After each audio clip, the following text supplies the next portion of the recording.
Selanjutnya hadir.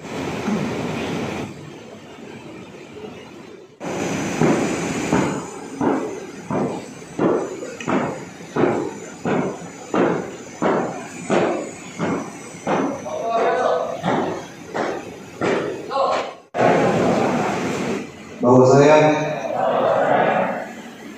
akan setia dan taat sepenuhnya kepada Pancasila, Undang-Undang Dasar 1945,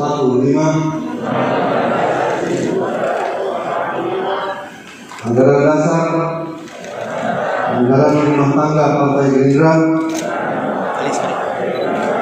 dan segala peraturan partai yang berlaku. Bahwa saya akan senantiasa menjunjung tinggi kehormatan, martabat, dan disiplin partai, mengutamakan kepentingan partai di atas kepentingan pribadi,